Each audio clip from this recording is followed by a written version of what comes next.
chosen generation. We've been called for to show His excellence. Hey, all I require for life, God has given me, and I know who I am. We are a chosen generation. We've been called for to show His excellence. All I require for life, God has given me, for I know who I am. I know who God says I am, what He says I am, where He says I'm at. I know who I am.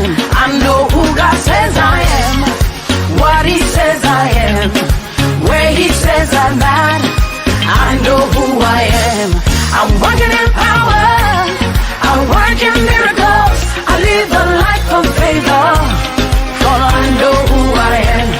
I'm working in power, I work in miracles, I live a life of favor, for I know who I am. Hey. Hey.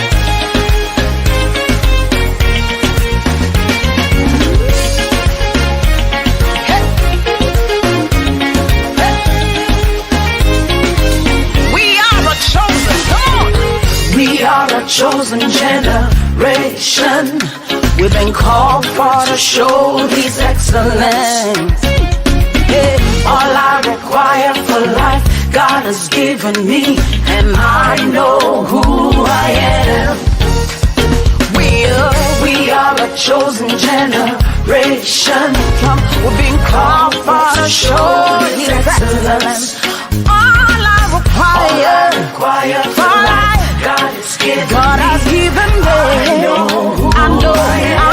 I know who God says I am, what He says I am, where He says I'm at. I know who I am. I know who God says I am, what He says I am, where He says I'm at.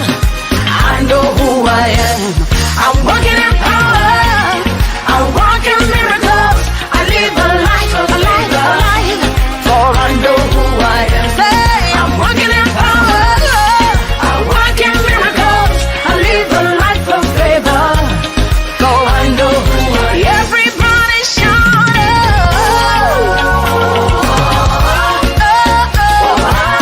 I know who I am. Lift your voice, shout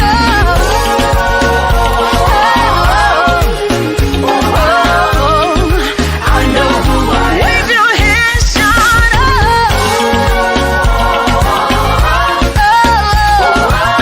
I know who I am.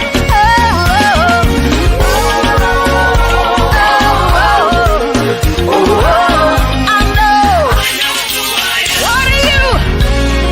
I am holy. Come on. I am righteous. So rich.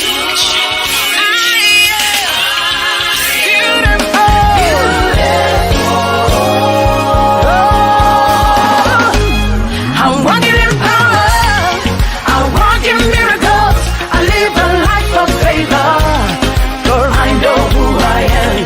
I'm walking in power, I walk in miracles, I live a life of favor, for I know who I am. Take a look at me, I'm a wonder. It doesn't matter what you see now. Can you see His glory? For I know who I am. Take a look at me, I'm a wonder. It doesn't matter what you see now. Can you see His glory? For I know who I am. Say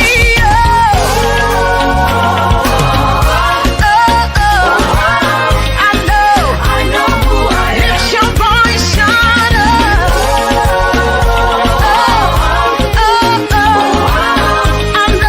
I know who I am. How many of you know who you are? Come on.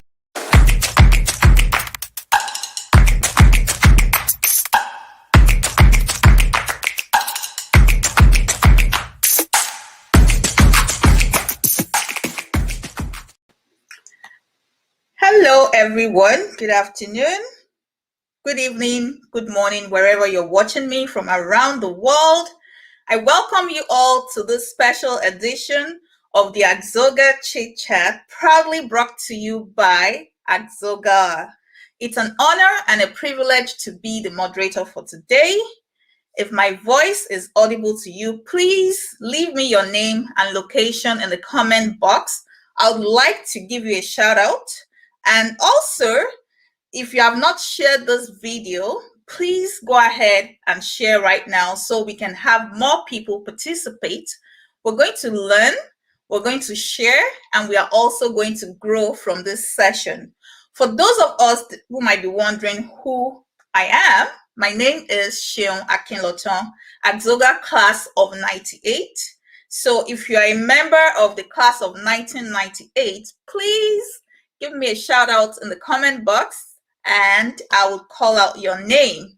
So thank you, everyone. Welcome, welcome. Today we're talking about effective communication as a tool for success, and our panelists are ready. I hope you have your pen and your pad so that you can take good notes and then implement after the session. So I'm looking at the comment box right now, and I would like to welcome Alaja Bankole retired. I think she's Ni Omotola, and she's giving a shout out to all AGGSOGANs. Mrs. Ajibola is here as well. Thank you so much. Thank you, thank you. Thank you everyone for tuning in.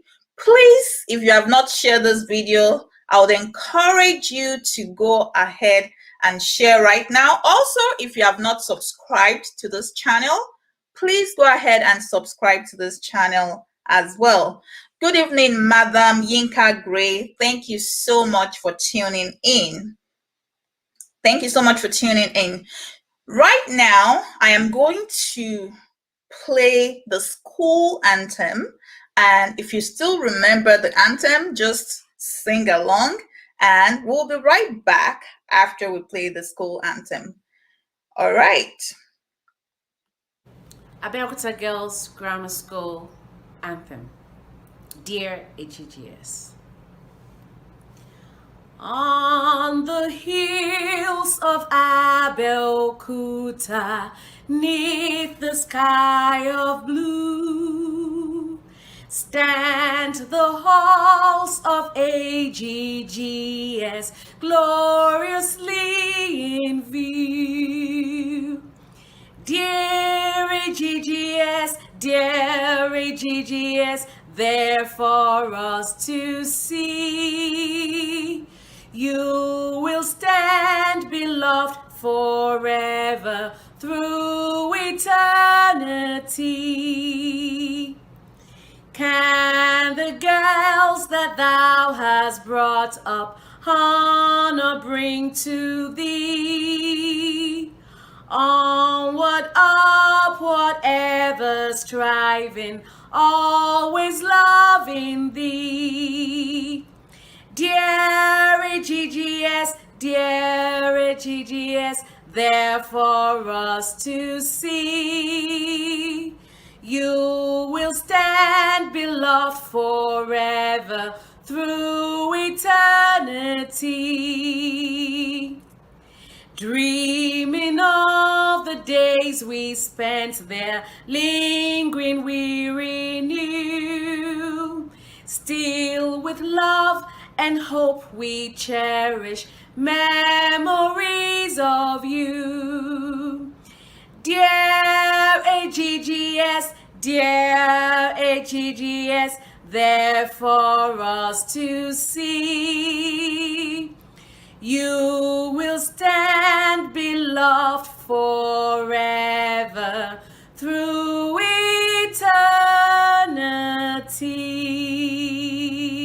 eternity. And that beautiful rendition was given by Tosinga, class of 1993.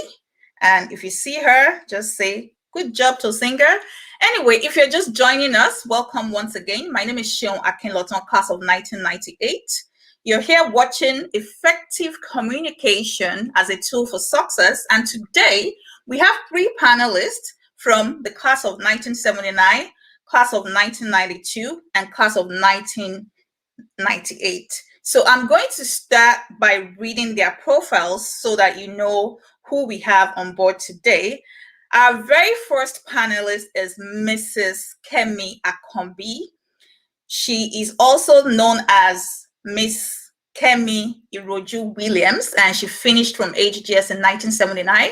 She obtained a diploma in insurance in 1982, worked at Great Nigeria Insurance Company from 1982 to 1984, London School of Insurance in 1984. She worked at Glen Insurance Brokers in London, and also the London Borough of Southwark and London Borough of Hackney. And she also has a law degree. Can you imagine? She's so dynamic. She has a law degree. She attended the Guildford Law School and worked at the Self-Employed Local Authority. Also, she has 3 master's degrees. 3 master's degrees. I'm like, woo, that's big. And she's currently a children's social worker in the UK. That's Pastor Mrs. Kemi Akanbi.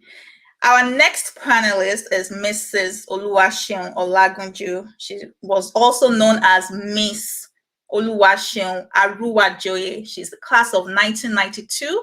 She holds a Bachelor of Arts degree in Communication and Language Arts from the University of Ibadan. She has a master's degree in international law and diplomacy from the University of Lagos, and she's currently a PhD student in public policy and administration at the Walden University, USA. Mrs. Olagunju is an ace broadcaster, renowned journalist, and public relations practitioner.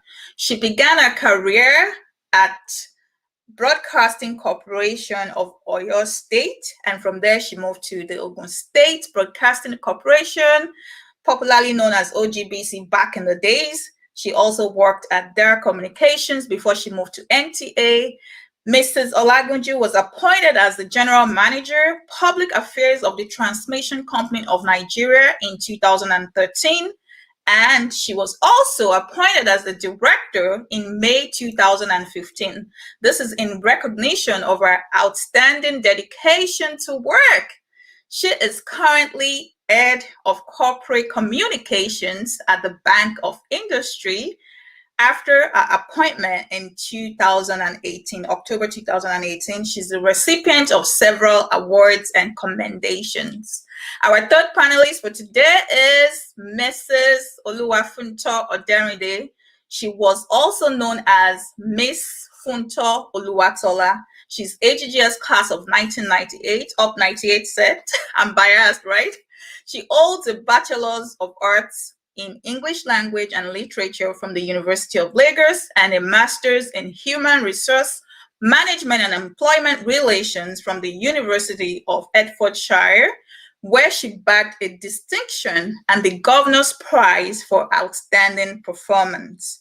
She's licensed to practice human resources in 3 continents. She has over 10 years in combined experience working in the oil and gas sector and in post-secondary, where she currently works as a program administrator in the McKelville School of Energy with the Southern Alberta Institute of Technology, Alberta, Canada. Ladies, I don't know about you, but if I were you, I would get my notepad and my pen ready so I can take notes. And I'm going to bring them on board after this very short video. Stay tuned and don't go anywhere.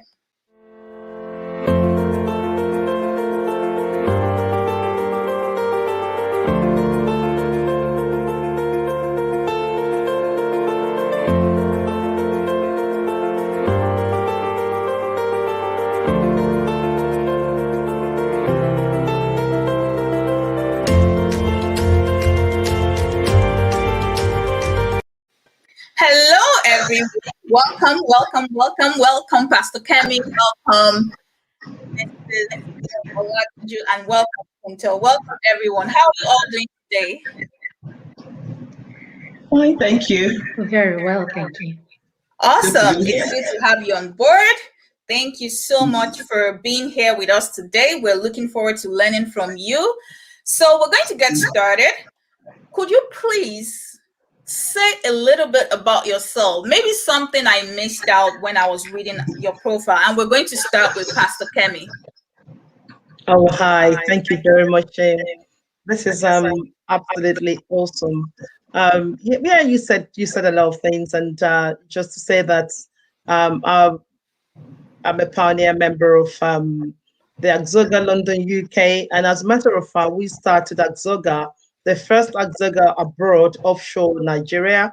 We started it in the UK, and I was the first president, and I was there for over 17 years, and a very good time. And I'm also a pastor in the Redeemed Christian Church of God, and I have several ministries, and I'm very grateful to God because I also have a dating agency which has just taken off. And so, yeah, I have a lot of interest, and I'm looking to work with other AGGSOGAs even more so we can support our students over in AGGS. Thank you for having us tonight. Wow. Thank you for that short addition. You have a dating agency. That's interesting. Awesome. So, Mrs. Seun Olagunju, could you please say something about yourself that I missed out during that introduction? Hello, Seun, namesake, and good evening, everyone. Mothers, sisters, friends, former classmates.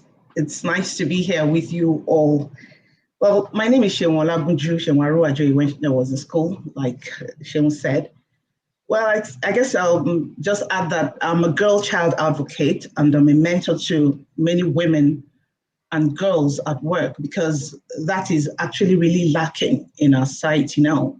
A lot of girls don't have who to look up to, probably because many women, I'm not so happy to say, do not raise fellow women. It's a problem that I noticed in the site, and I made it a point of duty to be a girl child advocate, and probably because I'm a mother of 4 and 3 of them are girls also. So that's a necessity too as well. I started working when I was in school. That's why my work experience is so long compared to my age. I started working immediately I got into the university. So in those days, you could work and go to school, not today that even if you have a master's degree, it will be so difficult getting a job. So, and then I would like to add that this is an interactive session. If you need to ask anything along the line as we're talking, you can stop us and ask us questions. Awesome. All right, Funto. Yes, thank you so much. I'm so excited to be here today. And Seun, you've covered everything. I just like to add that indeed this topic today is very dear to my heart, as I also have some work experience in the telecommunications and the marine sector, and I do see where we have that discrepancy between women in those fields and the men, and how communications differ in those lines. And so this is an exciting time for me, and I hope to learn from everyone here as well. Awesome. Thank you, everyone. Thank you, ladies. Thank you, mommies. We're going to play a short video right now, and then we're going to get started. Stay tuned. Don't go anywhere. We all use words and language every day to interact with people at work. But do we really communicate effectively? Effective communication can be broken down into 3 parts: listening, understanding, and responding. Let's look at these one by one. Listening involves hearing the words that are being said, taking in nonverbal cues such as body language and facial expressions, plus paying attention to voice modulation. We then move on to the next stage: understanding or giving meaning to what we have heard. Most communication breakdowns happen at this stage because we often misunderstand or misinterpret what is being said. When we make errors in interpretation, we are likely to respond incorrectly as well. For example, Your boss asks you if the task that he assigned to you has been completed. If you interpret that as the boss blaming you for not completing the task, you are likely to respond with anger. However, if you interpret that as your boss wanting to just know the status of the task, you are likely to feel less angry and defensive. How we interpret what we hear is affected by the thoughts that pop up in our minds when we are listening. At Way Forward, we help you catch these automatic thoughts so you can reduce communication errors and be more productive at work. Wow. Awesome. So that's a short video on effective communication. And my question to you is, how do you understand effective communication? What is effective communication to you? I'm going to start with Pastor Kemi. All right. Okay. Thank you, Seun. I understand effective communication to be a God-given gift. Is God-given, and you can imagine that from when a child was born. As soon as a child is born, medical staff are looking for the child to communicate. The first thing the child does is to cry. And we know, yes, this child is alive. He is communicated to us that he is alive. And then we take it from there. The child begins to grow and begins to babble. And if the child is too hot or uncomfortable, the child will cry. If the child is going through a pain, the child will cry. That is the way the child will communicate to adults or the caregiver that I am too hot, I'm not feeling comfortable. That is effective in his language. If the child is ill, then you see that the mood will change, and then the child will be too quiet, and then you wonder what is wrong with the child. This is the way that God has made us. So we speak through our mood, we speak through attitude, we speak through shouting and whatever. But as children grow and become adults, we go into languages, wherever language you speak. But you will know that effective communication will come when you are able to express yourself, including your mood or your attitude and your expression to other persons, and they can fully understand you without any discrepancy. So I'm saying in a nutshell that effective communication is a God-given ability and that everyone should have. Wow, effective communication is a God-given ability that everyone should have. I've never heard of it in that perspective before. Kudos, man. All right, Mrs. Olagunju, do you have anything to add to that? What does effective communication mean to you? I would like to add that effective communication, I see it as a two-way traffic. Both the sender and the receiver, let's put them that way, have to participate and have to understand and get the message before you can say that you have communicated. This means that when information is shared between two people, since communication is a two-way situation, the person that you're talking to, that you're trying to get your message across to, has to understand what you're saying, which means that all the emotions behind what you're saying, all the intentions have to be understood by the person for that communication to be effective. For example, you can be talking to someone, just like we saw in the video, you can be talking to someone and you're not communicating to them. That's why we have, it affects all aspects of our lives. That's why sometimes even in our relationships, our marriage, our friendships, we find out that we keep having conflicts. You think you're talking to your partner, but you're not communicating. You're not getting your message across. There are certain things that you're supposed to do with your non-verbal attributes that you're not doing. You're just talking. If you, for example, if you have an argument with your partner and you keep shouting, and all the person is hearing is you shouting. You're not passing any message across. Whereas you could even, with silence, have gotten a clear message across to that person. So verbal communication is just a tiny part of communication. There are so many ways.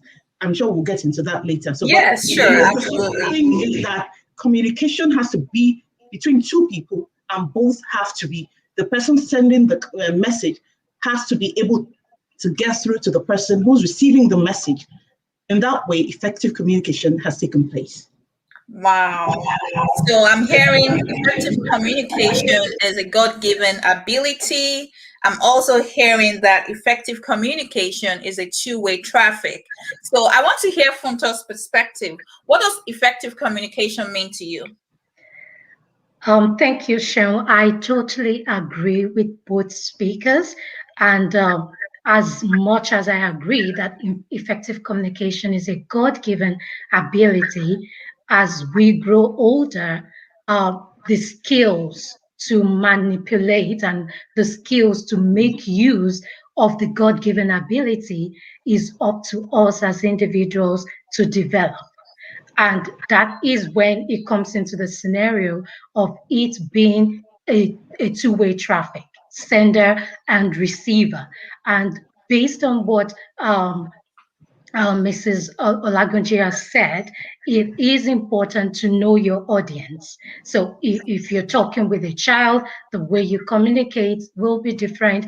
Even if you're talking with someone that is from another culture, it's important to pay attention, like she said, to all those non-verbal cues and to be able to interpret them effectively to pass across your message. So I will say effective communication boils to knowing your audience so that you know how you communicate. And also it boils down to being able to actively interpret what is being communicated. And I would say one last thing, we have to learn how to listen to understand rather than listen to respond. And I'll give an example. So if I'm communicating, there was a time I was communicating with one of my colleagues and she responded. And from our response, I was listening to respond and not listening to understand. So immediately she said something, I'd already prepared what I wanted to say without taking time to understand what she was trying to pass across. So it's very important to listen to understand rather than listen to respond. Wow. It's important to listen to understand rather than listening to respond. And that example that you gave with your colleague, it has happened so many times. Like you're just waiting. You're waiting for the person to be done so that you can give a piece of your mind. Or maybe you're just rigid, you're not ready to listen to another person's perspective. And these can be barriers to healthy relationships, just like Mrs. Olagunju said. So the summary of this question or your responses that I got, communication, effective communication is a God-given ability. It's a two-way traffic. And you also said something important, Funto. You said that know your audience. When you are relating to a child, there's a different way that you relate to a child compared to someone of a different culture. So effective communication is about knowing your audience and also listening to understand rather than listening to respond. I think this is beautiful and thank you for sharing. Before we go on to the next question, I'm going to play a video that talks about barriers to communication. And I want everyone to watch this video carefully because you're going to learn a thing or two. And after the video is done playing, we come back and talk about it. Stay tuned and don't go anywhere. 10 barriers to effective communication. 1. Physical barriers. These are such things as inadequate equipment, such as outdated computers, phones with poor signals, background noise, poor lighting, temperatures that are too hot or too cold, tangible items that may interfere with communication efforts. 2. Attitudes. Sometimes strong emotions like anger or sadness can taint your objectivity. Being extremely nervous, having a personal agenda, or asserting a need to win the argument can make communications less than effective. Such interfering emotions are also known as emotional noise. 3. Language. This may seem like a minor obstacle, but even people who speak the same native language can have difficulty understanding each other if they are from different generations or different regions of the same country. Slang, professional jargon, and regional colloquialisms can hurt communicators with even the best intentions. 4. Physiological barriers. Ill health, poor eyesight, hearing difficulties, and pain are all physiological obstacles to effective communication. 5. Problems with structured design. Companies or institutions can have unclear organizational structures, making communications difficult. Bad information systems, lack of supervision, and employee training are also to blame for faulty communications. 6. Cultural noise. People sometimes make assumptions about others based on their cultural background and associated stereotypes. 7. Lack of common experience. It's a great idea to use examples or stories to explain or enhance a point. However, if others cannot relate to these examples because they do not have the same knowledge or shared experiences, then this tool will be ineffective. 8. Ambiguity and overuse of abstractions. Leaving things half said or using too many generalizations, proverbs, or sayings can lead to lack of clarity, which in turn lends itself to misinterpretation. 9. Information overload. It takes time to process large quantities of information, and too many details can overwhelm and distract the audience from the important topics. 10. Jumping to conclusions. Making assumptions before listening to all the facts can be problematic in the least and catastrophic at worst. Wow. 10 barriers to effective communication. I'm sure one or two things jumped out at you.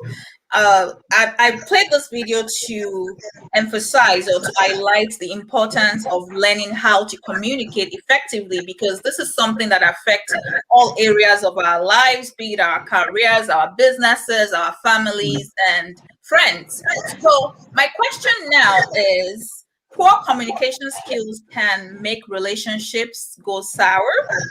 What specific tips would you like to share on how to improve communication between two people? How can people improve their communication? I want specific tips that we can take home and implement and get results. Pastor Kemi. Thank you, Seun. It's getting more interesting. I want to say that there are some cultural barriers that actually affect effective communication. And in this current instance, I want to offer a tip. And one of the tips, or I want to offer some tips. One of the tips I want to offer is active listening. And I love what Funto said earlier on. I can't remember the whole thing, but when she says listening to understand. Thank you. Listening to understand rather than listening to respond. A lot of us actually listen to not to understand, but to respond because we want to quickly say something.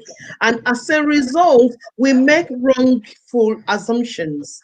And once you make a wrongful assumption, then you are bound to fall or to make an error in communication. So as a result, I want to say people should listen actively and listen to understand.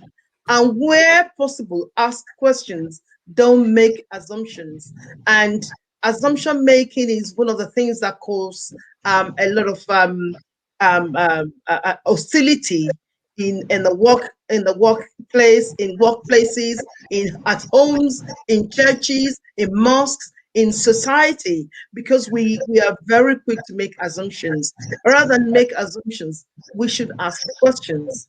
And what if the question you ask will give you more understanding of what you know and what you don't know. So wow. that's my addition. Awesome. Active listening to understand, asking questions so that you can glean clarity and don't make assumptions. Mrs. Olagunju, do you have anything to add to that? What are specific tips you like to share on how to improve communication? Thank you, Seun. Empathy, I think that's at the core of the tool, that's a core tool that you need in effective communication. Because if you put yourself in the position of the person you're trying to communicate to, if you're able to understand and share their feelings, you will be able to communicate with them in a way that they would understand. And attached to this empathy are issues like trust. If someone trusts you, they would be inclined to listen to you, because we have all agreed now that listening is also a very essential part of effective communication, or else you'll just be like a dog barking if you're talking to someone and they're not listening to you or they're not getting your meaning. So if someone trusts you, trust is a very essential part of this, of communicating effectively. If it's someone that I can, for example, why do people go to their spiritual advisors or pastors if they have issues? Because they trust them. They trust that what they tell them, they'll be able to use it. That's one of the reasons why people approach people like that with superior knowledge or understanding of what they're looking for. So that when that person talks to them, because they already trust the person, it's easier to imbibe what the person is saying.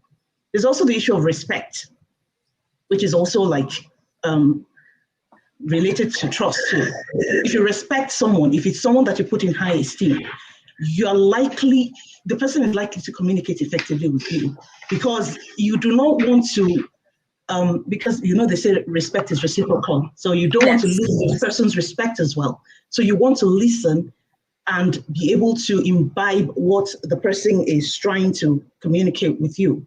And then another tip for effective communication, I would like to, I said it earlier, body language. It is very important. It may surprise you to know that verbal communication is only 7% of communication. 7%? Body language is 55%. Wow. So it is very important. That's why a lot of people will say, I have been on several panels interviewing people for jobs. And some of the people would reach out to me later if they were not employed or chosen. They say, but you see my CV, I said this, I was at my presentation and this one.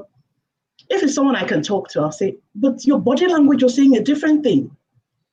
You came out, in fact, there was a recent one that the lady she had excellent CV. It's a competitive world there. A lot of people have excellent CV. You have to have something that would make you stand out, that would make you be the chosen one. Because if we're looking for first class, other people have first class. If we're looking for 2-1, other people have it. There's something. She came out as arrogant. And when she went out, she was eloquent and all that, but she came out as, well, I know this. That's why they said body language is very important in effective communication. When she went out, everybody said, if I want one of them said, this one is going to be slapping you in the office if you employ this one. Because, she might not be like that, but she came across as that. Like that. Yes.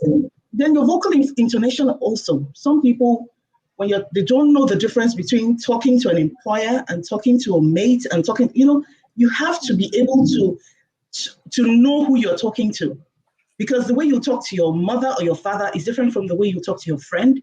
It's different from even the way you talk to someone you're in a relationship with. You have to know who you're talking to, and the way you talk to an employer. The way you talk to a colleague is different from the way you talk to your boss, or else you'll find yourself being at loggerheads with the boss all the time. We're all human. We don't want a colleague or someone that will be referred to as a subordinate to be disrespectful to you. They might not want to be disrespectful to you, but from the tone of their voice when talking to you, from the body language, your boss is trying to tell you something like we saw in the video, and you take it as, why is she challenging me? Why is she telling me this? So all those things can affect the way you communicate to people. If you're mindful of your body language, of the way you relate with people, then you'll find out that you have effectively maintained a communication chain over years, because it's built over years. It's not something that you just come and say, oh, that's why they will say, that's how she talks, don't mind her. So over the years, you have built that reputation of, if you talk to her, she'll give you an attitude. She might not be a bad person, But because some people just don't know how to mirror their emotions, number one. And then number two, they don't even know they don't know the difference between all these things I've said. So these are tips that people need to have at the back of their minds every time you're relating. Know who you're talking to, know who your audience is, and know what emotions to put behind your speech, the tone of your voice, how you talk to people, and then what you say out as well. Even though it's 7%, it's very important. No matter how nicely you put something, you can't insult someone and get away with it. So those are the tips. Wow. I feel like I just enrolled for a master's degree in communication, because all these nuggets and points, I intentionally got a new notepad for this session so that I'll not mix things. I'm in serious business right now. So I'm going to summarize some of the things you said. One thing that actually got to me was the fact that you said that communication, that verbal part of communication is just 7%. That's alarming. So the remaining 93%, we have a big chunk going to body language. That's 55%. That's a lot. So we need to be mindful of our body language. And then you also said that we should know information. And it seems to me that you said communication is something that you build over time. So it's like you're building a reputation. People know you over time. They know how you're likely to respond to certain things. And then the tone of your voice, I think that's big. Thank you so much, Ma, for all these tips. Funto, do you have any specific tips you like to add? Yes, thank you. A lot of it has been covered, and I also am writing down right here. But I would like to add some things. And one of it, I will start with saying, know your intention and intended outcomes. So before you get into any communication, whether you are the one initiating the communication or you are the one receiving the communication, know your intended outcome, know your intentions.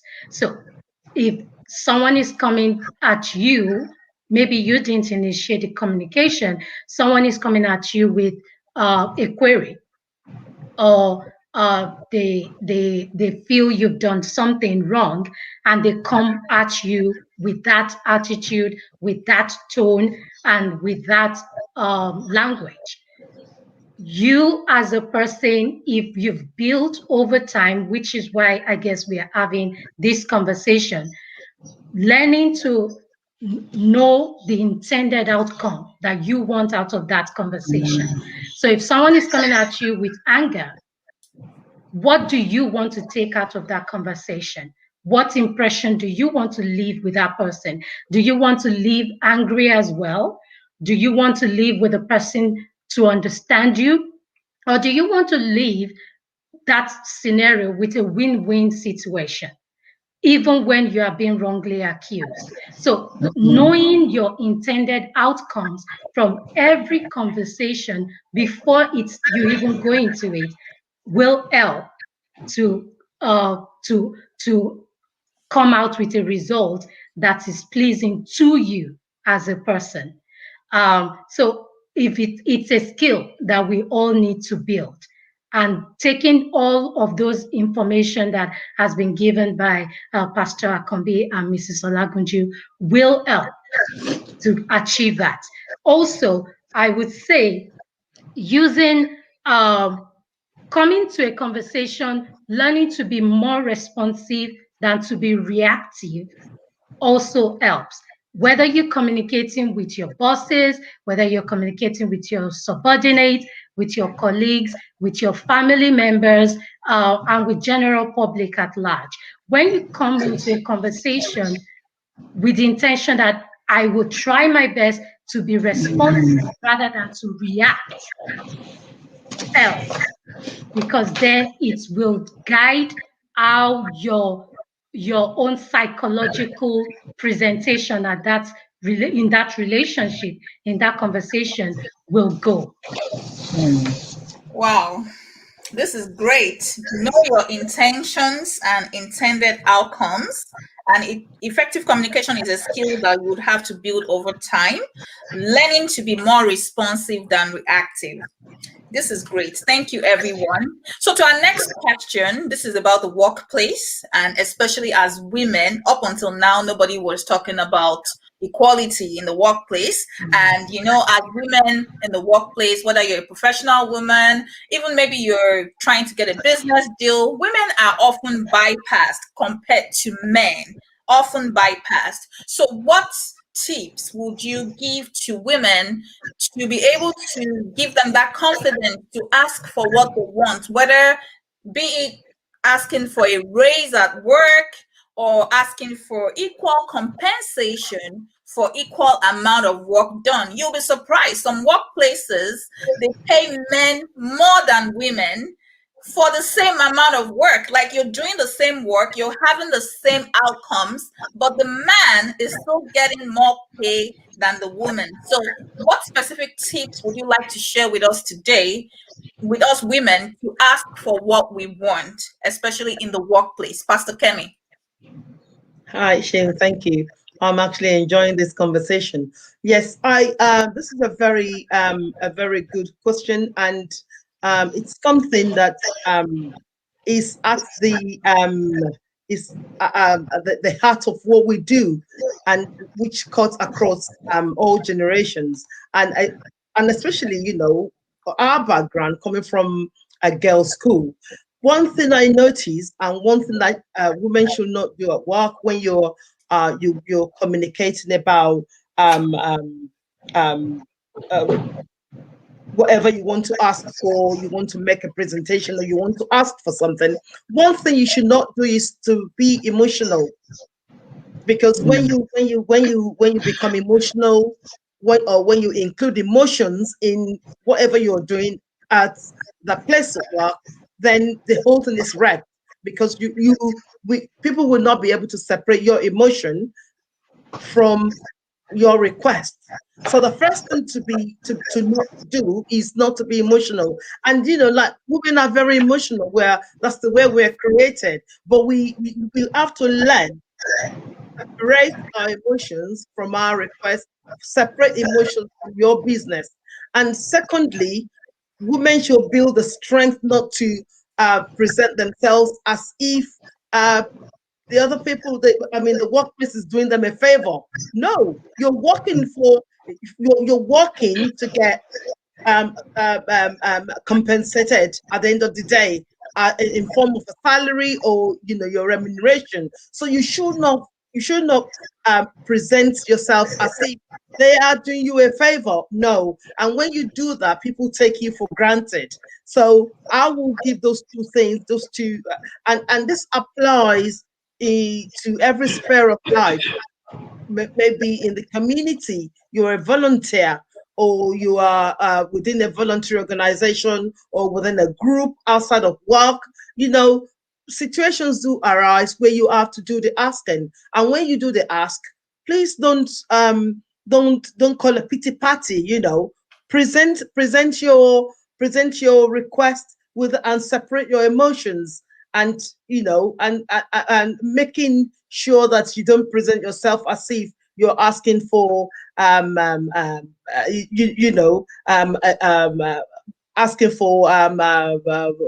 them to I don't know how to put that. I can't even remember what the word to use for that, when you are asking for alms. So present yourself as if the way you exactly what you want. Put your request forward, strengthen yourself, and separate your emotions. Don't behave as if they want to give you are asking for alms, or they're doing you a favor, or maybe you're full of fright. Don't be frightened. So this is what I want to say to women. We need to learn to manage our emotions, and you need to learn to separate your emotion from whatever business you are carrying on. So thank you, Seun. Thank you very much. And I'm learning from the rest of the team as well. It's been Yes, awesome. thank you so much, Ma. Don't be emotional. That's a big topic because we women, we tend to be emotional. I think that's how God made us. But with practice and dedication and trying to become better people, we can control our emotions. And you said that don't act like they're doing you a favor. I think that's big because sometimes we tend to, as women, because we are nurturers, we care so much. So we tend to think that people are doing us a favor even by employing us or by being in certain environments. But I would also like to add that that's not a reason to be disrespectful. We need to respect authority. We need to know our rights and we need to know our limits as well. And you said don't call a pity party. That's big. I love that. And thank you so much, Ma, for sharing. Mrs. Olagunju, would you like to add anything to that? What specific tips would you like to give to women, especially in a workplace setting, when they are in a situation that they need to ask for something? I must say this is one of my favorite areas as mentor to younger women. I always tell them that being a woman in a lot of professions is your number one hindrance. Being a competent woman is your second hindrance. Our society tends to see women who give their best as being too forward, as being too ambitious. But I always tell them, I use myself as an example, give your best anyway. If you give your best, nobody can overlook you in your place of work. A goldfish has no hiding place. Like I said, I give myself as an example. I became an editor at the age of 23. That is a position that people in their 40s attain. I remember I went for one meeting of the Nigerian Guild of Editors, and one of the editors, an older man, asked me that, are you the copper that came with your editor? I said, no, I'm the editor from Ray Power. And he said, like, you? I said, yes. And, as I was growing, because the advantage I had was that I started early, like I said earlier. I started as an undergraduate, as a teenager. So it helped my career as I was growing in my broadcast journalism career. So I was able to attain, but it didn't come easy. A lot of women, like Pastor Akanbi said, think that they need to be served because they are women. No, you need to work hard. If a man is working hard, you need to work harder so that you will not be overlooked in anything.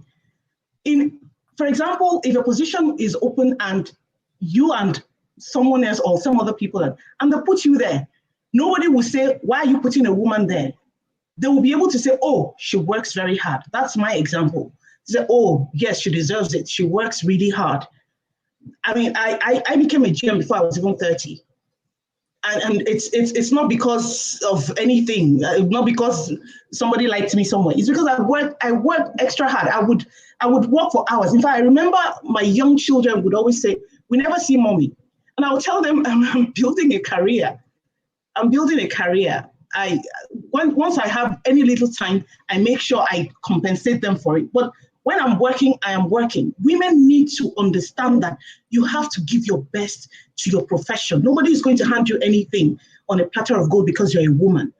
And once you work hard, that's not to say that you will not encounter difficult people in your workplace.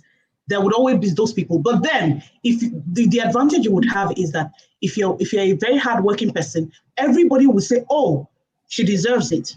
No, okay, go ahead and give it to her. She deserves it. Nobody will say, how did this one get it? How come?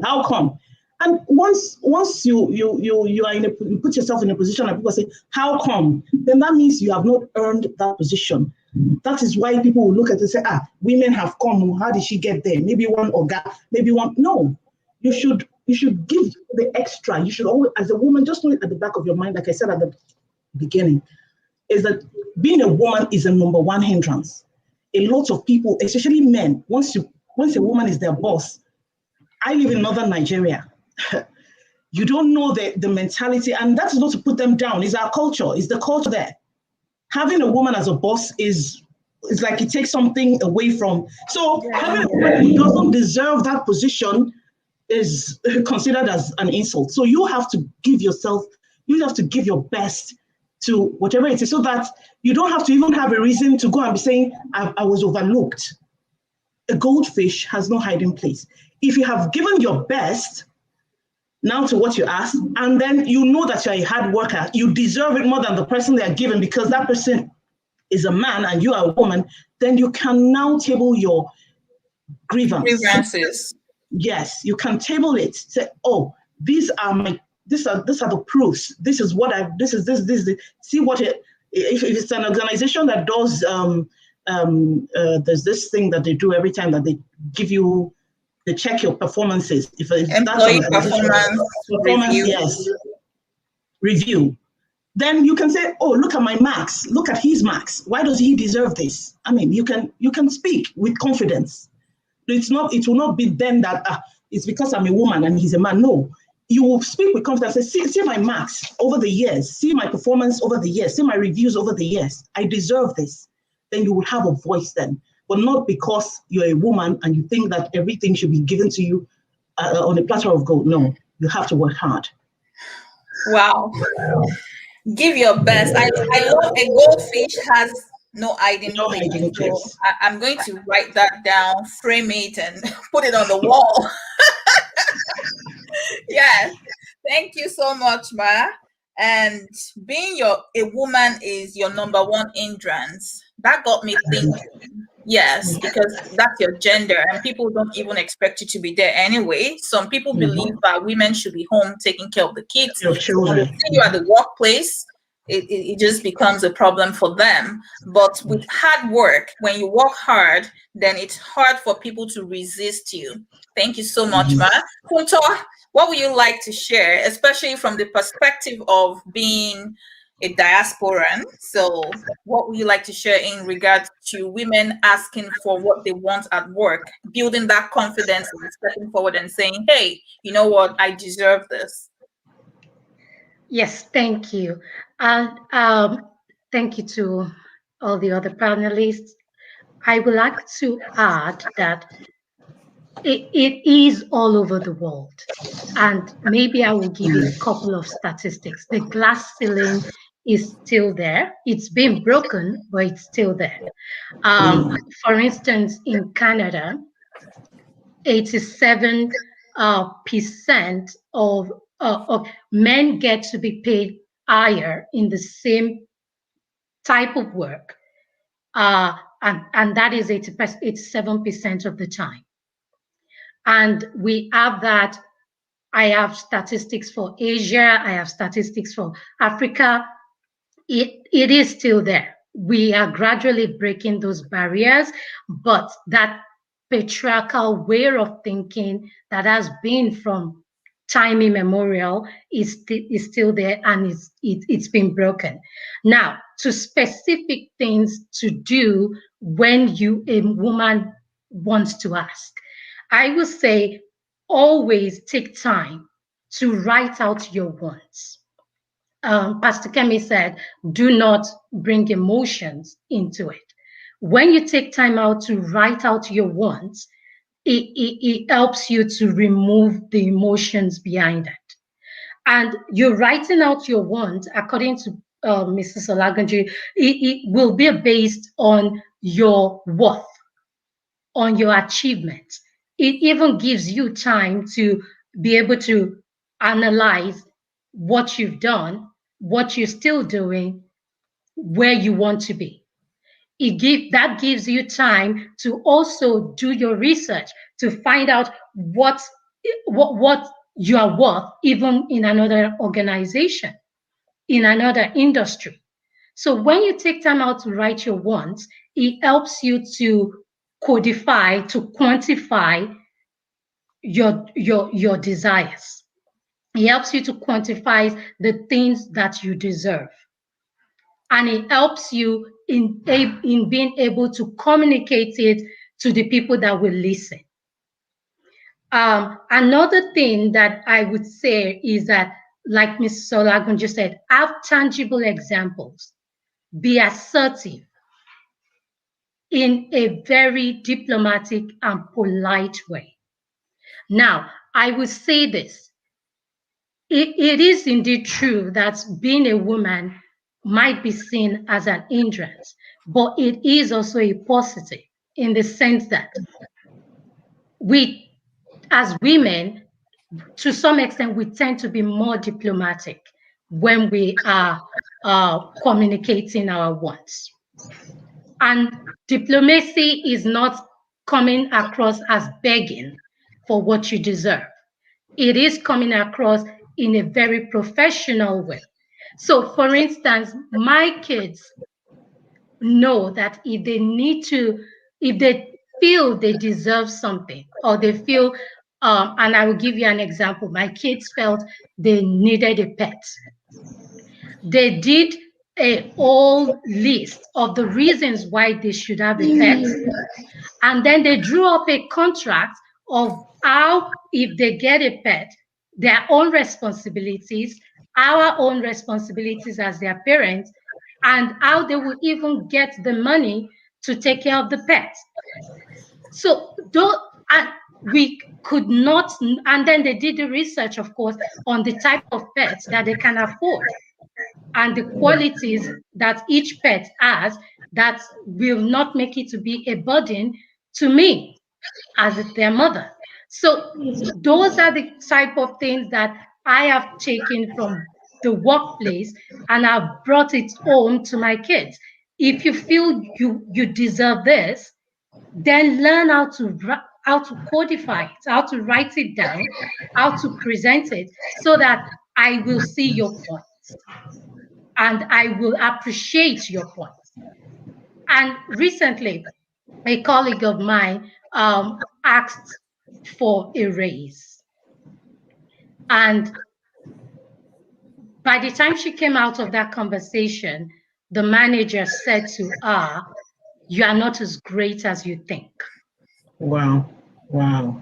Now that's a female colleague. And she said to her, "You're not as great as you think."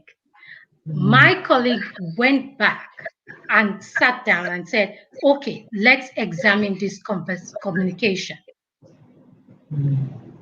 And she highlighted the reasons why she deserved that position. She highlighted her past achievement.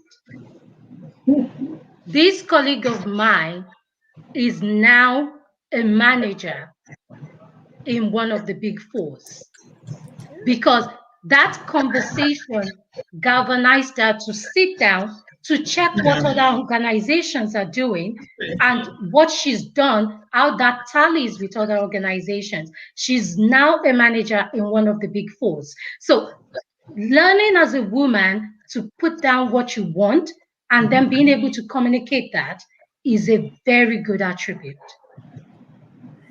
Wow. I hope everyone is listening. Thank you for that, Funto. I definitely agree with you on writing down your thoughts and your wants based on achievement. So you have to write down concrete things. And I think that that's one thing a lot of people don't like doing. People don't like writing down their goals. People don't like writing down what they want. And the problem with not writing down is when you face that person that you're making a request from, chances are you're going to be stuttering, you're going to forget your line of thoughts, you're going to be incoherent. So writing down what you want based on achievement is really key. Doing your research, know exactly what you're worth, going out there, simple Google your position, your title, you will definitely know what other companies are paying out there. And then having tangible examples, yes, that's great in a polite way. Thank you so much, everyone. We're going to move on to the next question. And this time, I would like you to share a story. If you have a personal story or a story of someone you know, when you were faced with a situation where you had to disagree with either a coworker or a customer, if you're a business person, how did you handle it and what were the results? Pastor Kemi.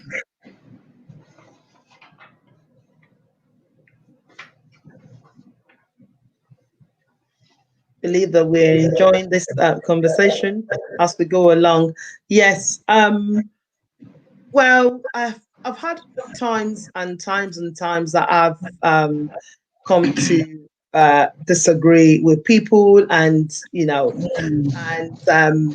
disagree to agree. Actually, and even from the home front, I have adult children, and I have children who are in their own rights, have their own families. And you come to a point where you disagree. You come to a point where you say to them, "Oh, do you think what you're doing is right? Do you think you want to continue to do that?" And they're like, "Oh yeah, I'm doing this. I'm an adult. I can handle it." Like I said to my son, "Why would you go and buy a brand new car? That's a waste of money, and you paid cash." And it's like, "Oh, mom, you've raised me. Don't tell me how to spend my money." And that really hurts. But the thing is, you have to like take it and go forward and move forward and forget about your disagreement, to move forward, to be able to understand each other as we go along. Because if you don't move forward, that is going to be a hindrance. And so my a few experiences that I've had with adult children that I have shared with many mothers is, don't be inflexible, be flexible. When you're not flexible, it causes a lot of aggravations and a lot of hostility. And my experience is coming to a compromise with them. I'm talking about older kids, adult children. And so when you're talking to a 35-year-old, is you can't really impose anything. You've trained them, they've gone, but you don't stop training children. You don't stop talking to children. You don't stop guiding them. But you come to a point where you, like my colleague said, you have to be diplomatic. And if you're not diplomatic, you lose everything. The love that you've always had for each other, the respect, the emotional bonding, you lose everything. It might be for a moment, and then things are sour. So for you to be able to handle things with care, you need to be flexible. So if you're telling them to do this and they're not doing it, and you're standing on your point and they're standing on their point, the thing is, at the end of the day, they're not going to do it. You're going to get hurt. They're not going to do it. They're going to move away from you and avoid you. And then you're going to miss them at the end of the day. So what is the point? They're not happy. You're not happy.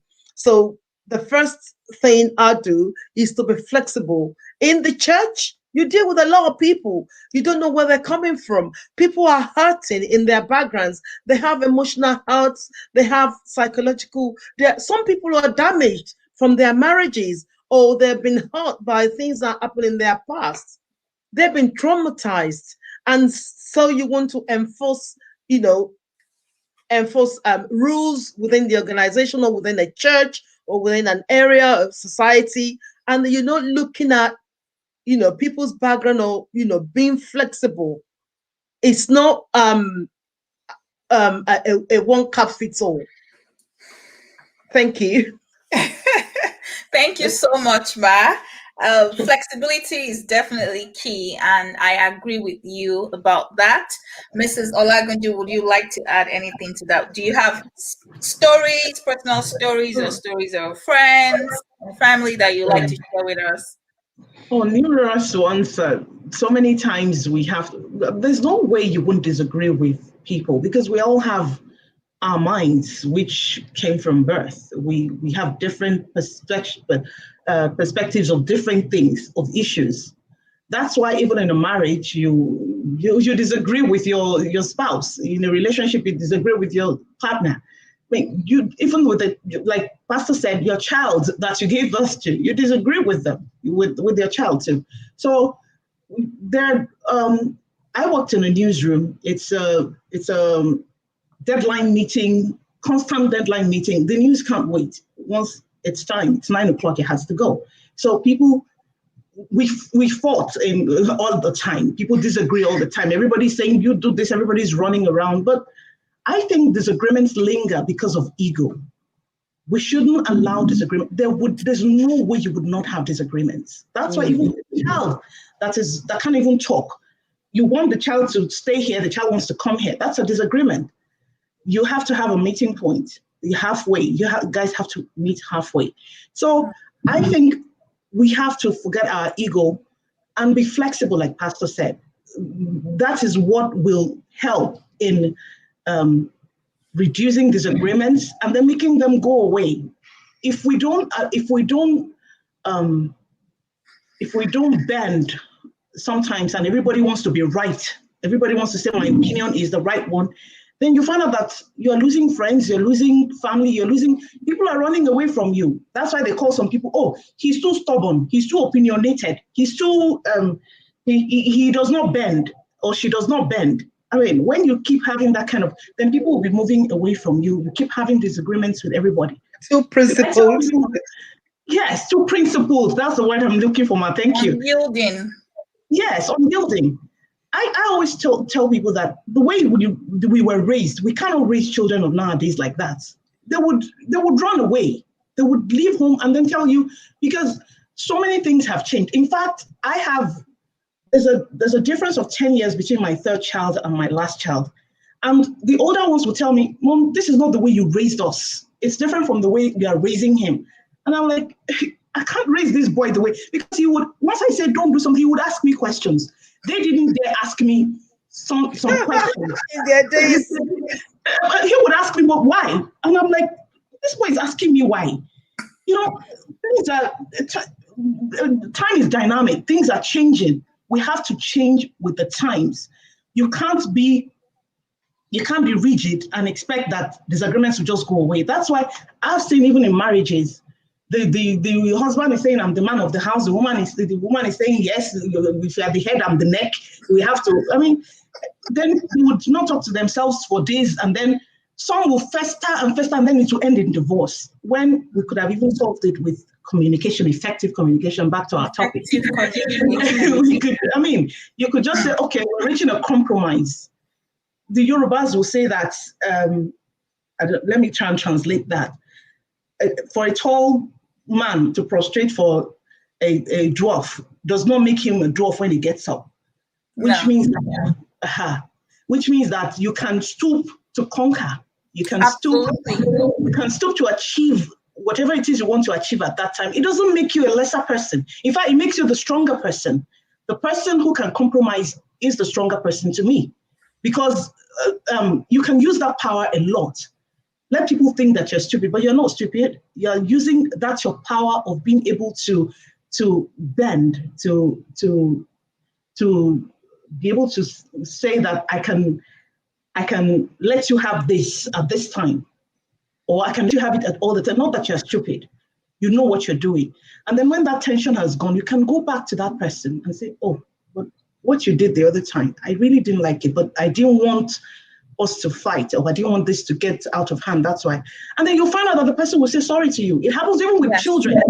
Even with children, when you're shouting on a child and the child is just looking at you like this, but if you just say, oh, okay, that's fine, and then you call later and say, oh, and they say, oh, Mommy, I'm so sorry, I didn't know you felt this badly about it. I mean, life is about compromises. We can't be right all the time. And then even if you're wrong, sometimes are not the time to impose your position. You just look at the situation on ground so that you can let peace reign. And then that's if you are too strict, you cannot have people around you. You'll be a repelling force. Yes. Wow. Thank you so much, man. So disagreement is inevitable, whether at home, at work, in business, in life. Disagreement is a given.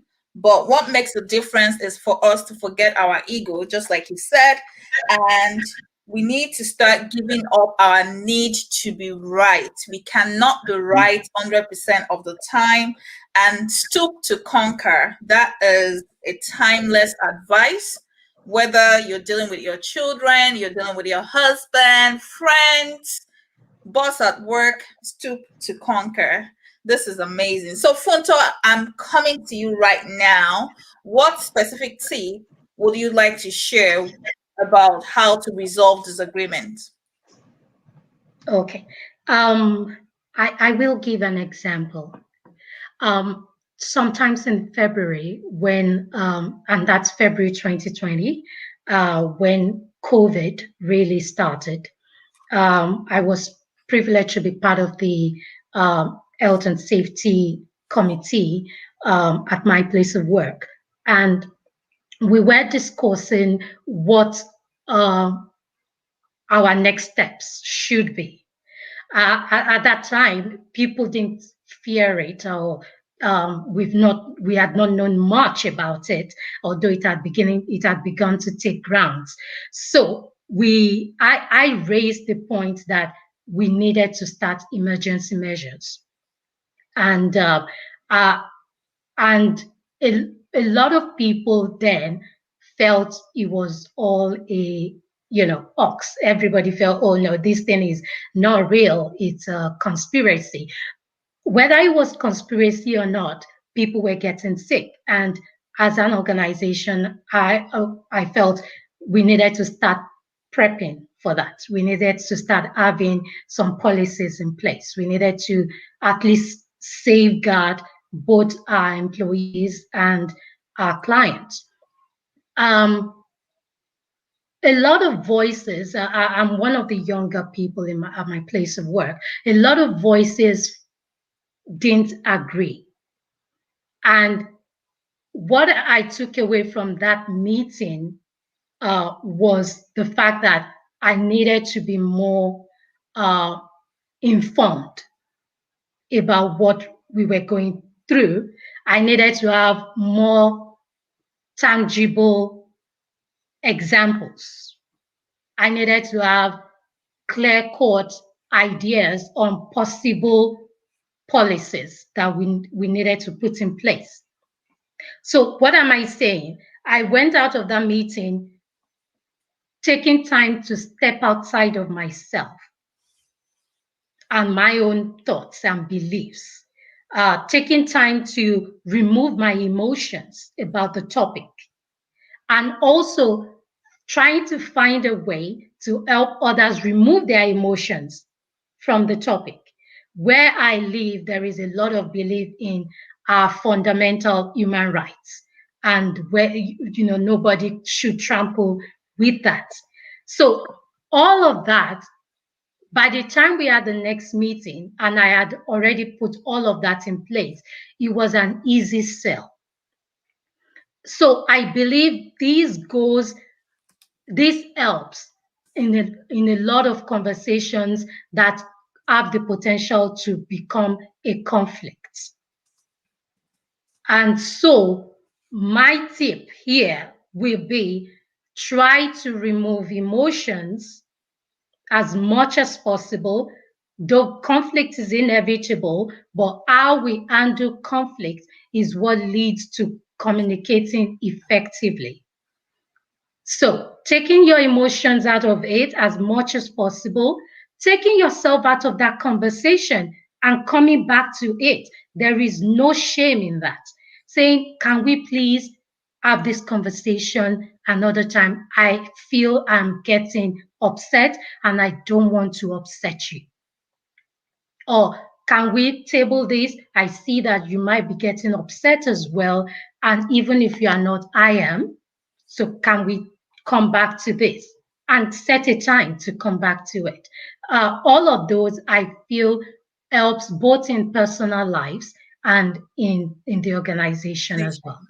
Absolutely. Yes. Asking for more time, because sometimes all you need to do is to breathe in, breathe out, and you just need to excuse yourself, like you said. So definitely this is great. So you said you had a situation whereby you felt like you needed to get outside of yourself, you needed to get more information and get more clear-cut ideas on the possible policies that you'll be implementing in the workplace. At this point, I would like to read some of the comments that we have in the comment box. Becky B says, work harder as a woman and you would attract success. Yes, absolutely. Joy Oji says, there's a difference between working hard and working smart. You can work hard without achieving much. That's Joy Oji. Thank you very much. Mayowa Opara says, really amazing discussion right here. Absolutely. Thank you for tuning in. possibly, I hope I pronounced that right. I had a colleague of mine in my workplace. He disrespected me. He does shout at me. So I told him about it, but he defended himself and still continued to disrespect. I distanced myself from him. That's a real life situation right there. Pastor Kemi, do you have anything to add to that before we move to the next question?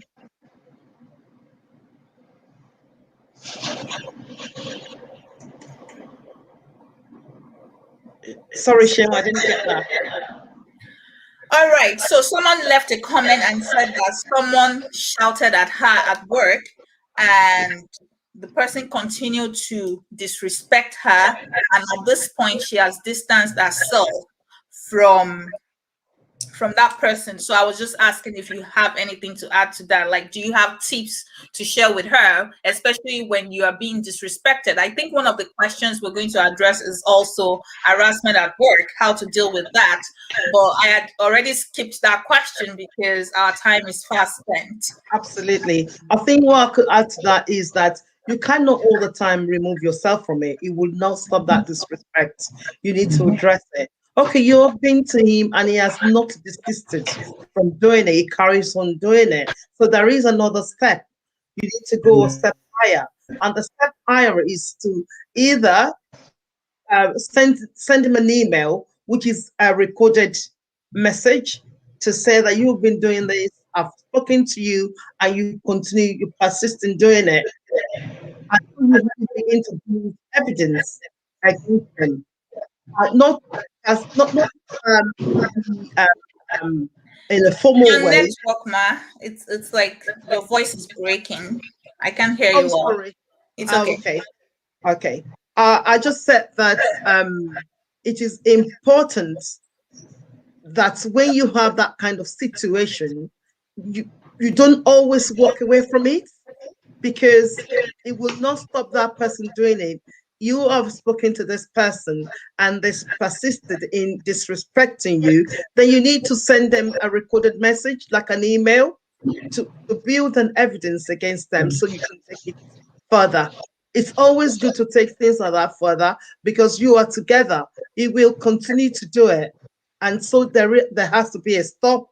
Either he has to be known to the authorities where he can be spoken to, or something else happened, depending on the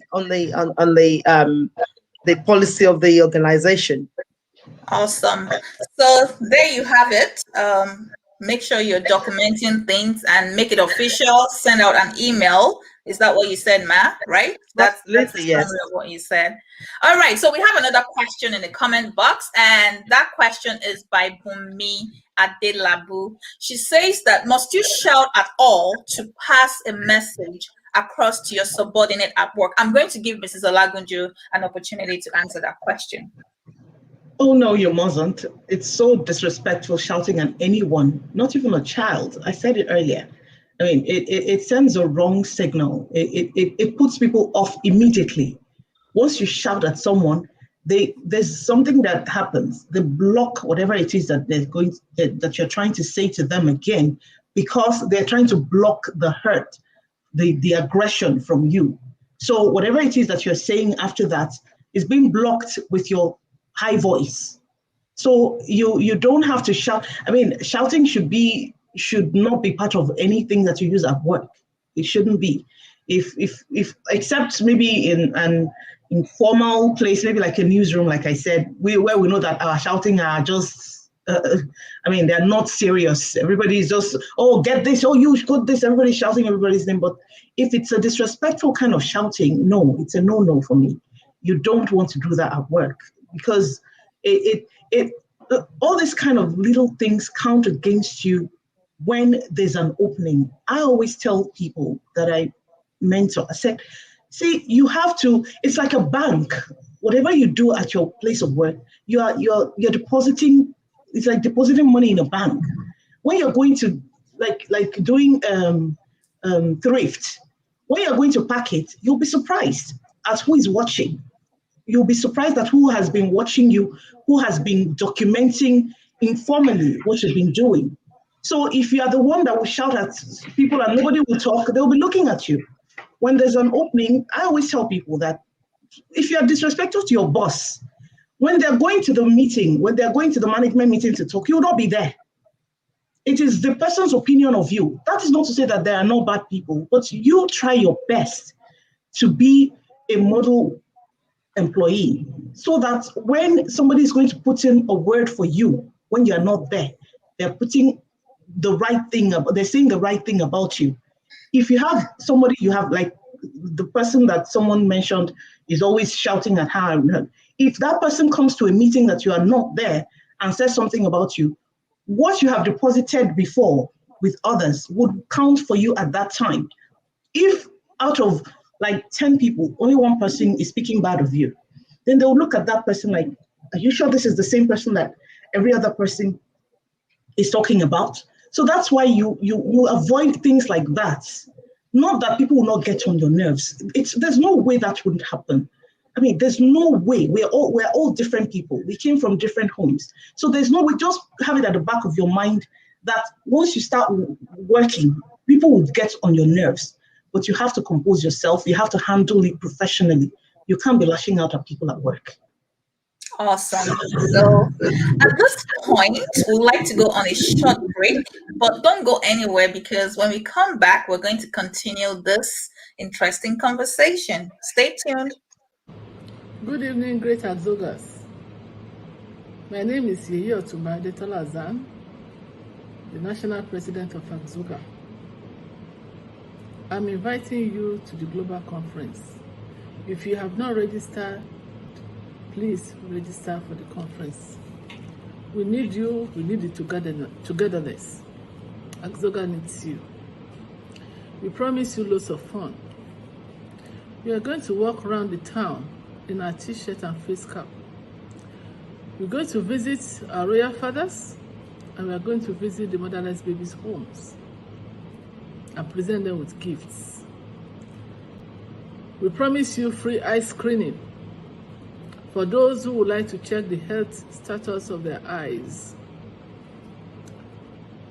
We're going to have a nice evening of riddles and jokes. We go down memory lanes and reflect on what we used to do in those days while we were in school. We're going to have a panel discussion with motivational speakers. The keynote speaker is the Erelu Bisifayemi, the First Lady of Ekiti State, herself being an AGGSOGA. Welcome back. If you are just joining us, my name is Seun and this is the AGGSOGA Global Chit Chat. Today we're talking about effective communication as a tool for success. And with us today is Pastor Mrs. Kemi Akanbi, Mrs. Olagunju, and Mrs. Funto Oderinde. We're going to continue the conversation right now. Welcome back. Welcome back, everyone. Thank so you. Let's go on to the next question because our time is fast spent. If you are tasked with breaking unpalatable news to an employee or subordinate, or maybe to your friend or your parent, how would you go about it? What specific tips? Because people breaking news to other people can actually lead to high blood pressure, people fainting. Someone actually broke a news to my mom about 2 weeks ago. My mom fainted. So how can we learn how to break unpalatable news to people without causing commotion? Pastor Kemi, you have the floor. This is what pastors do all the time, don't they? I know. They break the good and the bad news, but usually people will come to you to go break the bad news. And really and truly, to do this effectively, you need to employ some sort of skills that you have built, in the past.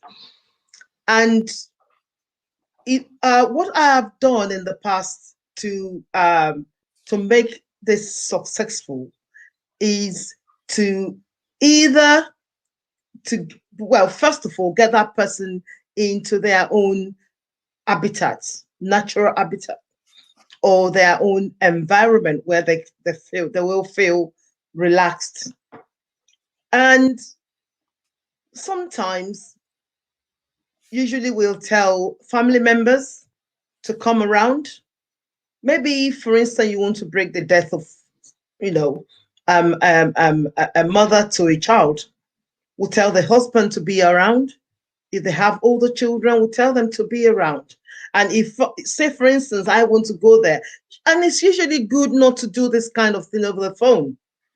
In times of COVID, it's something that you can't avoid, it's unavoidable. But in a normal situation, you will go physically to this person to break the news. And I will say to people, don't go alone. That's number one. Number two, don't allow a situation when that person will be alone before and after breaking the news. It's quite important that when you break the news to them, they have a support network. So if I'm going there to break the news, I take someone along with me, and I make sure that I've actually informed family members or a friend that will stay with that person thereafter. So I allow them to be in their environment, usually in their home, because if they're not in their own habitat, then it will be even more traumatic for them. So this is what I do in most cases. And for instance, my nephew, my junior sister passed away in 2016, and our children were by our side bed, they were by the bedside rather, for a long period of time. But the son had to go for an interview, and so he went for an interview. And before he came back, the mother had gone. So when he was coming, and I sent a message to everyone not to call him. So when he was coming back, he was coming directly to the hospital. I sent a message to him to come meet me at home.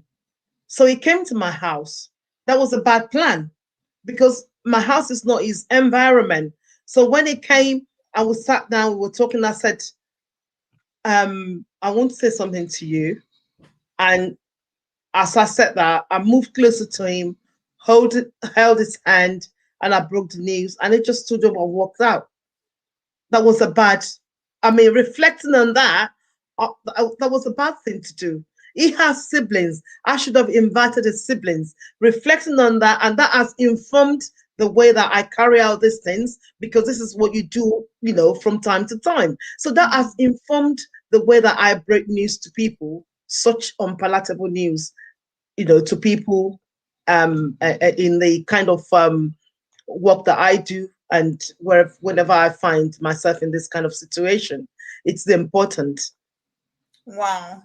Yeah, I think that's really important. And I got something from what you just said. Have that person in their natural habitat, their house. It's always better because you never can tell how they are going to react to that information. And sorry about your sister. May our soul continue to rest in peace. Funto, what would you like to add to that, please? I would say always come from a place of respect and empathy. No matter the news, whether it's a performance issue, whether it's a grief or a death in the family, always come from a place of respect and empathy. Empathy, putting yourself in that person's shoes and finding that grace to go on in that conversation. I would say stick to the facts. Try not to make it personal, but still be empathetic. There is a difference. I would say prepare, if possible, your script in advance. And that means having what if scenarios. So if this person becomes angry and even aggressive, how should I de-escalate the situation? If this person becomes really sad and burst into tears, how should I comfort without getting without making the person feel feel even worse. So if preparing what if scenarios helps when you're passing across some news that is not palatable. Now, I would say if it is a performance issue, because everybody knows human resources department is not loved by many people because you get to pass across those messages that people don't want to hear. Once in a while, you get to be the bearer of good news, but that's not often the case. So if if it's a performance issue, come with a mindset of wanting to improve the person. Come with a mindset, come be curious, wanting to know what the issue may be. In all communication, I think being curious is very important because when you come with curiosity, sometimes it ties in with empathy. You get to hear more, you get to know where the person is coming from, and that helps you to provide solutions rather than just to state the problems. So coming with curiosity, be empathetic, be respectful, have your script in advance, plan for what if scenarios. All of these, I believe, helps to de-escalate situations and help people to receive your message better. Wow, I love that. Come with a script. Yes, looks like you're a scripted person. Thank you for sharing that. Mrs. Olagunju, do you have anything to add to that, please? When you're breaking unpalatable news to people, do you have anything different from what has been shared already? Not really. It's just to say that it's never an easy thing to do. I always say that an unpalatable news at work would either be a query or somebody is being relieved of their job or maybe an unwanted transfer or something. So I'd rather the HR handle that.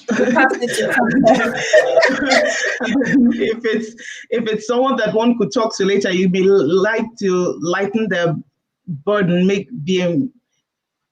show some empathy and let them know that maybe you could intervene or something on their behalf. But any other thing other than that, the pastor can handle that, really. I don't blame you. I don't blame you. All right, so I'm going to read a comment from Oluwamayowa Opara. She's addressing a comment to Pastor Kemi, and she says that I would also say it is good to let them know that you are about to tell them bad news, so they should prepare themselves for it. That's hard. I just wanted to read that comment. Awesome. So we're almost at the end, and right now we're going to play a very short video. Stay tuned, don't go anywhere. We'll be right back. Hello, esteemed ladies. My name is Olaumi Oyebola, AGGS class of 1999, and this is my special invitation to you to the AGGSOGA Global Conference themed Women, Teamwork, and Sustainable Development, happening live July 22nd to July 25th, 2021. You heard that right. It is designed to reunite AGGSOGA of all generations. That is amazing. 66 years and counting. And to mark this 66th milestone, we have a plethora of activities, loads of fun and networking all lined up for you and everyone to enjoy. We have the plenary session, health walk and free eye screening, visit to the motherless babies, AGGSOGA Star Awards, awards to best performing students. We have exhibition and fair, dinner and gala night, and the Thanksgiving service on Sunday. Wow, that lineup is amazing. You don't want to miss it. And guess what? Registration is free. Please go to AGGSOGAglobal.com. And if you have any questions, just send an email to aggsnational@gmail.com. There is only a caveat. If you want to attend the dinner and the gala night, it is only 20,000 naira to enjoy the loads of food and drinks and shots. Woo! Please, there will also be a virtual option for those that will be joining via Zoom. Just go ahead and register and let's meet up and have some fun. It will be great. See you there. Awesome. It will be great to see you there. That was about our global conference, the AGGSOGA Global Conference, coming up July 22nd to July 25th, 2001. If you have not registered, please go ahead and register. It's scrolling at the bottom of your screen. Go to AGGSOGAglobal.com and you will be able to register for free. There are loads of activities that have been planned out. And guess what? If you'd like to attend the dinner and the gala event, it's only 20,000 naira. 20,000 naira will get you access to the gala and the dinner and the rest of the activities and food. So please go ahead right now to AGGSOGAglobal.com and register. If you have any questions, aggsnational@gmail.com. Just send in your questions and someone will be with you right away. Awesome. Welcome back once again. This has been a productive session, and today we're talking about effective communication as a tool for success. If you're just joining us, I would encourage you to go ahead and subscribe to this channel. And one more question for our panelists, and we will be done. Awesome. What specific tips would you like to share with someone who communicates effectively in writing? Like that person is so good when it comes to writing, but they find it difficult to express themselves verbally. What specific tips would you like to give? Kemi? I do always say, Mrs. Olagunju said that she mentors a lot of people. It goes without saying that I come in contact with a lot of people, and I, continuously find myself. I teach, I mentor people. And I find that there are some very interesting candidates, that have powerful communications and writing, but they can barely talk. So what I say to them is start talking to, if you're married, your spouse. If you have children, start talking to your children. Take it in beats and then begin to transfer that into the society outside, in the church, in the mosque, wherever. Take up some roles which will involve talking and prepare yourself. From your writing, begin to read bit by bit, and put yourself forward, volunteer in roles. In doing that, you will build up your skills. You can't do it overnight, but it is important that if you are not married, if you're single, get yourself involved with your colleagues and take small steps. Small, short conversations. Start a conversation yourself. If you don't start a conversation yourself, you will be under pressure to talk in a community or amongst your peers. Take a lead and build on it bit by bit, and that will improve you. You can't do it in one fell swoop. Thank you. Thank you, Ma. Wow. Volunteer, put yourself forward. I definitely agree with that. Mrs. Olagunju, do you have any specific tips for someone that does well in writing? They communicate very well in writing, but find it difficult to express themselves verbally. Oh, yes. In fact, that's one of my side hustles. I coach people from aspiring broadcasters to aspiring public speakers, mass communication students, even top government functionaries. You'll be shocked at how many of them can't read their speeches. And they need people to going viral. One government official. Yeah, they need people to tutor them on how to speak to the public. And you'll be surprised that it's not even about only speaking to an audience. It could even be a one-on-one interview for a job promotion with your boss. You could be talking to many people. You'll be talking to only one person. They're basically the tools are basically the same. What I tell people first of all is that know that your anxiety is natural. There's nobody who's speaking public. People who've been speaking for years and people who are just starting, the first few seconds, you feel some anxiety. It is your ability to be able to overcome the anxiety and the length of time it takes you.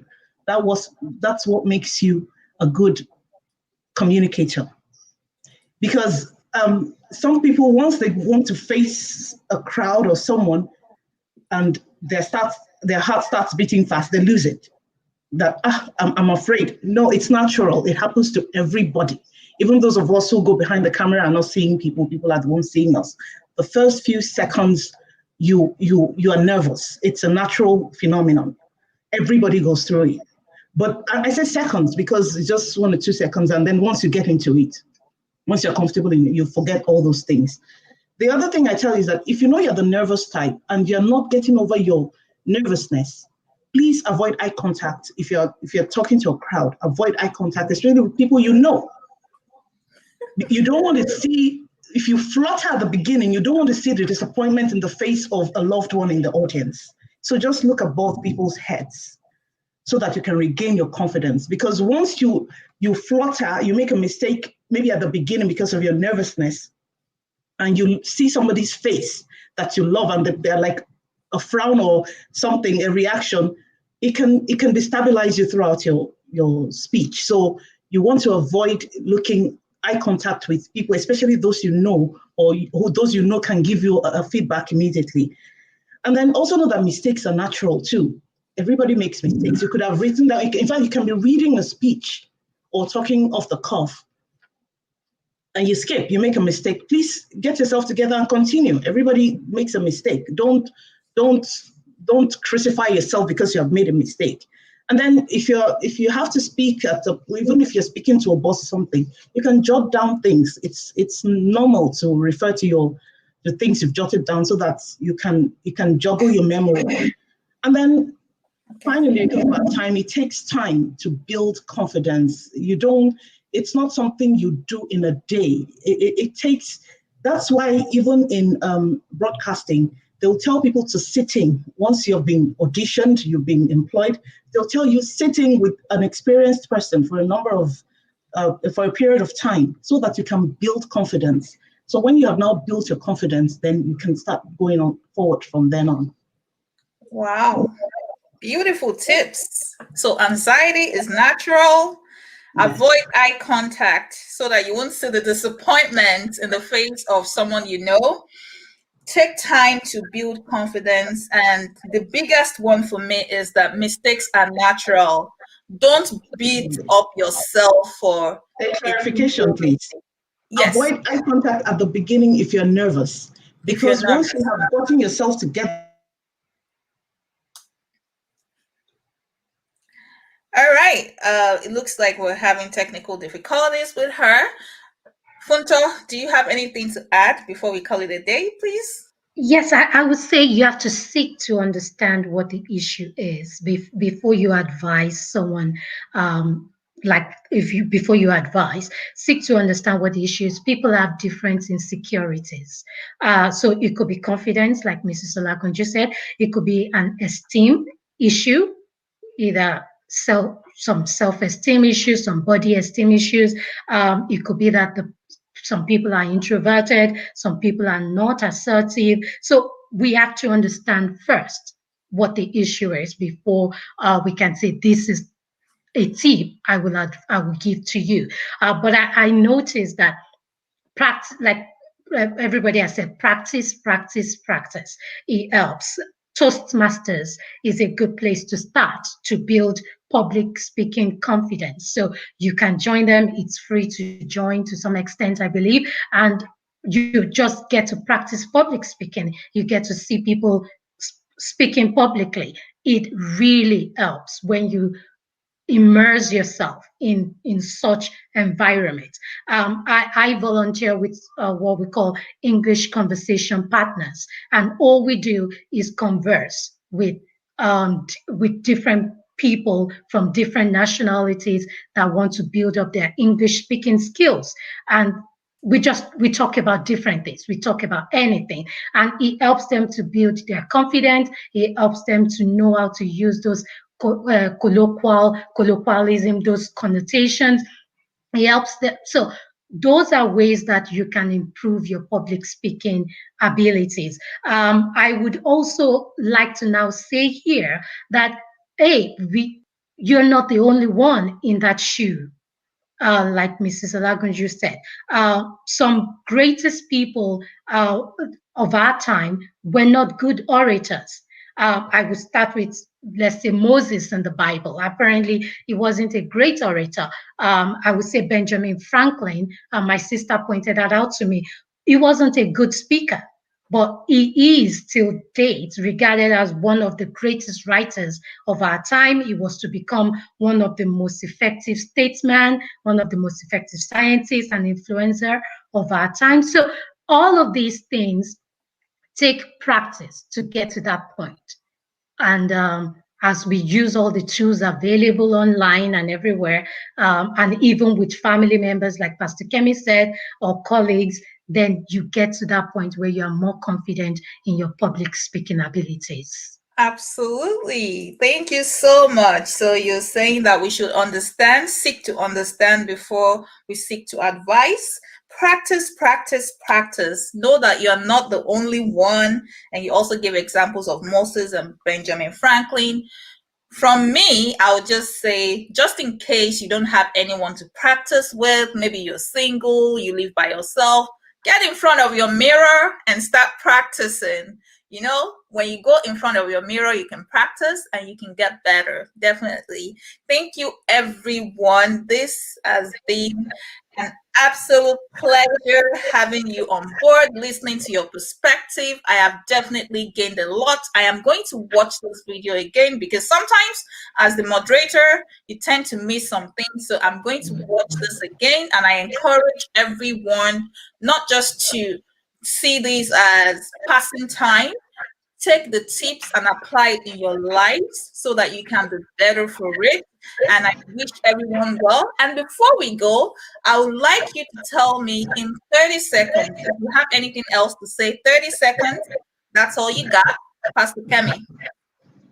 I want to encourage all AGGSOGAs wherever they are in the world to please join their local AGGSOGAs. Let's build together. Let's come together. Let's understand ourselves more. Let's communicate more. And let's have international communications. Let's relate more. We're sisters. Let's connect. The connection is something that will be an example to those coming, the upcoming generation. So I want to implore all AGGSOGAs all over the world to please rise up and let's be one. Thank you very much. Thank you so much, Mara. Mrs. And God bless you. God bless you all. Amen. Amen. Thank you, ma'am. Mrs. Olagunju, 30 seconds.